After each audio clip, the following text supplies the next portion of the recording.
Hello everybody and welcome back to a new video. I am Pat from Pat's Path Predictor, and we have a little bit of interesting news to talk to you about, so let's go ahead and dive right into it.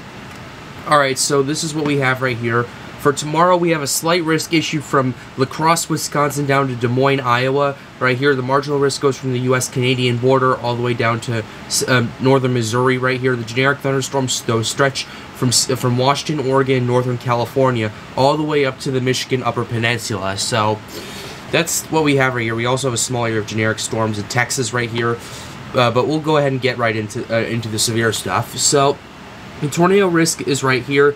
There is a 5% risk of tornadoes from Des Moines and La Crosse, where that slight risk area is. Same with the wind threat, it's at 15%, although it expands slightly more to the east by about 5 to 10 miles or so.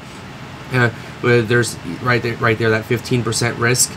The hail threat, it's basically all concentrated in one area right there, those risks. 15% risk of large hail right here in these areas. This is for tomorrow, so let's go ahead and read the summary and the synopsis to see what's going on with this. There is a slight risk of severe thunderstorms for portions of central and eastern Iowa and into west central Wisconsin. Summary: isolated late-day storms may develop for portions of Iowa into the adjacent western Wisconsin, where local risk for hail and damaging winds and the possibility of a tornado may evolve. Synopsis: broad cyclonic flow aloft will continue across the west. Within this broader flow, a shortwave trough will pivot into the upper Midwest and strengthen with time. Coincident with the shortwave trough, a surface cyclone will deepen and move through the eastern Dakotas into parts of northwestern Minnesota by the afternoon. A cold front will overtake the dry line in the plains. Ahead of this front, a narrow warm sector is expected to develop in Minnesota, Iowa, and western Wisconsin. A few strong to severe storms may develop during the afternoon in these areas. Upper Wisconsin Valley region, a conditional risk for severe weather will exist for south central Iowa into west central Wisconsin tomorrow. Dew points ahead of the approaching cold front are expected to reach the mid to upper 60s Fahrenheit. Coupled with steep mid-level lapse rates, this will support 1,500 to 2,000 joules per kilogram of CAPE in parts of Minnesota and around 2,500 to 3,000 joules per kilogram in central Iowa. Let's actually take a look at this CAPE because I've noticed the HER model, and we'll going pretty aggressive with this. This is the CAPE for tomorrow for Iowa, and this already by 19Z, which is in the afternoon, which is at 5 o'clock, it's already cracking 4,500, 4,700, but by 21Z it's at over 5,000 joules per kilogram. So yeah, we're seeing a very good amount of CAPE going on right here. And this is the CAPE right here, the most unstable right here. So yeah, we're looking at CAPE values cracking 5,000 in parts of central Iowa. Let's take a look at the RAP model to see what that has to say. About the same thing. About 5,000 joules per kilogram of CAPE right there. The NAM right here. The NAM's a bit different actually. So yeah, the NAM has the CAPE increasing into the overnight, with CAPE values at its peak reaching parts of about 4,000 in western Iowa and into about 3,500 in parts of Wisconsin. So yeah, that's basically what's going on with the NAM. Let's look at the GFS CAPE as well. The GFS is going on the lowest. Actually, never mind. This is for 21Z. The GFS doesn't even have the 3,000 CAPE going that far into Wisconsin. So that's basically the biggest CAPE's in southern Iowa according to the GFS. So the models are in a bit of disagreement with how much CAPE there is going to be, but the consensus is about between 2,500 and 4,000 at this rate. So basically, so that's a pretty conducive environment right there. So you can already know at this point that there's going to be some severe weather activity going on with this thing. So let's go ahead and continue this. Let's go ahead and continue this right here. Effective shear of 40 to 50 knots will support organized storms capable of producing large hail and damaging winds should they develop. Given sufficient low-level veering winds, and a low-end tornado threat is possible with initial storms. Given the position of the surface low and shortwave trough displaced in the north, forcing the ascent of will generally be weak. Should boundary layer mixing reduce the SIN or the cap enough, a few storms could develop along the front. Shear vectors will have enough component across the boundary that initial storms will be discrete. However, relatively weak anvil level winds should increase boundary parallel shear vector with time would mean upscale growth by the early evening. I actually want to take a look at the dew points and the temperatures at this as well, because some of these dew points are cracking in the not the upper 70s, the lower 70s. If that was the upper 70s, that would be really bad, but yeah, we're cracking the lower 70s. We're cracking the lower 60s in parts of Wisconsin, including La Crosse, which is, I believe, right here. So yeah, that's basically what's going on with this. But yeah, it's definitely getting into the upper 60s and mid 60s in Wisconsin. So yeah, everyone needs to keep an eye out for this. The temperature is actually going to be in the 90s in parts of Iowa, where this severe risk is going to be. So those dew points, that's going to bring the humidity into the upper 70s to lower 80s percentile, which is a good amount of moisture for severe weather. But this temperature is going to skyrocket into the 80s, into the 90s in Iowa. So yeah, we're getting a pretty big temperature inversion across the eastern half of the United States, so that's what's driving these temperatures up. Look at parts of the Great Plains. Look at Kansas. We're seeing temperatures cracking 100 in parts of Oklahoma, which again is pretty typical for May, but still, it's pretty insane how this is starting up, and how cool it has been, and how fast it's heating up right now.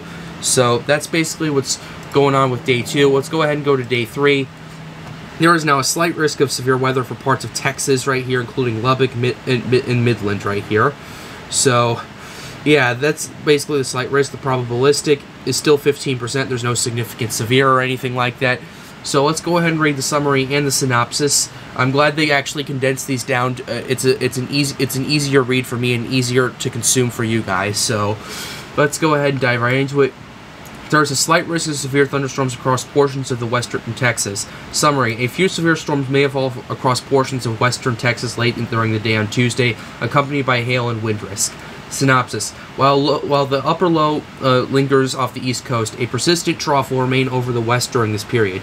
In between, ridging will expand slightly westward across the plains with time, thus broadening the bit that may include much of the central states in the Midwest. At the surface, a baroclinic zone bisecting the plains will remain the primary feature of interest, extending from the Great Lakes to the desert southwest through the period. Parts of the western Texas vicinity, capping at the base of an elevated mixed layer, will present across much of the central United States, supported in most areas by large-scale subsidence associated with expanding central U.S. upper ridge. However, models continue to hint that a subtle vortex will shift northeastward into out of northwestern Mexico into the southern high plains. Weak ascent, combined with diurnal heating, mixing may be sufficient for locally to allow isolated storm development to occur over western portions of Texas late in the day. With ample cape within the steep lapse rate layer above the cap, the storms should quickly grow and intensify, aided by modestly increasing veering flow with height.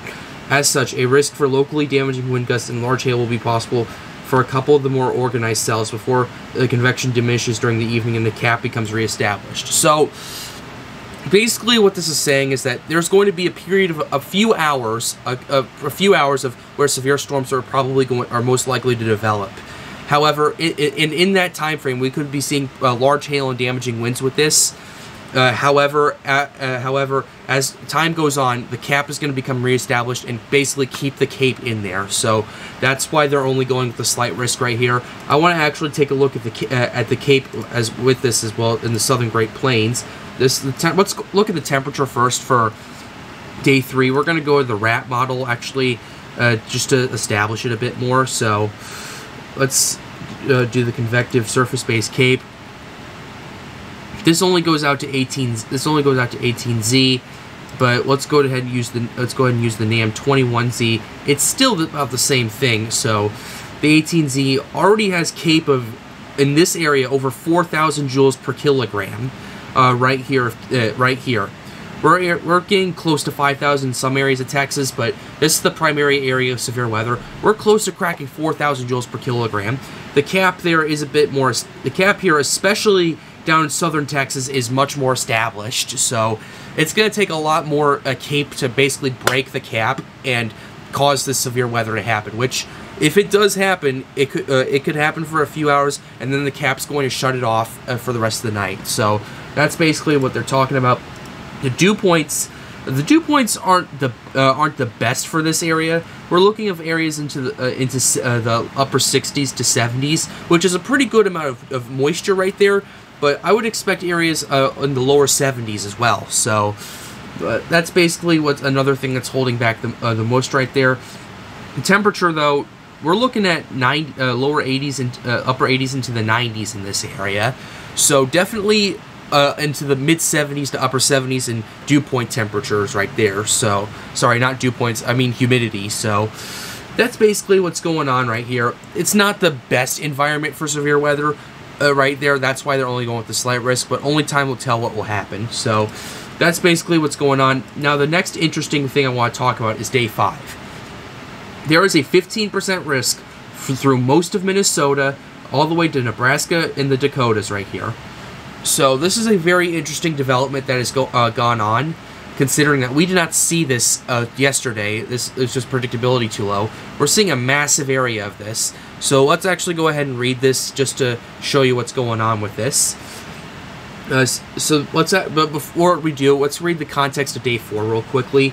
And basically, we'll read everything from the discussion paragraph all the way down to the day 5. That's when we're going to leave it.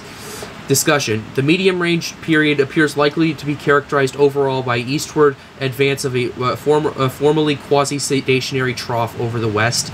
Global models are in reasonable agreement through the middle stages of the period before more substantial differences in solutions emerge late in the period. On day 4, which is Wednesday, the trough is prognosed to begin its initial eastward advance, though is expected to remain over the intermountain west while ridging persists over the plains and Midwest. Some severe weather will be possible over the north-central United States, but is likely elevated north of a warm front for the most part. Limited severe risk also occurs in portions of the central and southern plains as the onset of a weak height fall begins. However, confidence remains too low for either of these areas to introduce a 15% risk area at this time. So there is the possibility of severe weather. However, there's not that much confidence to really issue a 15% risk. If you want to issue a 15% risk, you need to have quite a bit of confidence. A 30% risk, you have to be absolutely confident something is going to happen. So that's why they're playing it safe and not issuing it. Severe risk becomes more apparent by day 5 on Thursday across the north-central continental United States.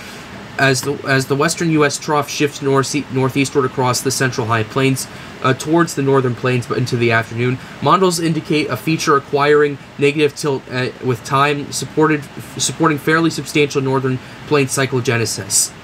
Models differ with strength of the upper system. As such, location of the surface low and associated warm and cold frontal progression.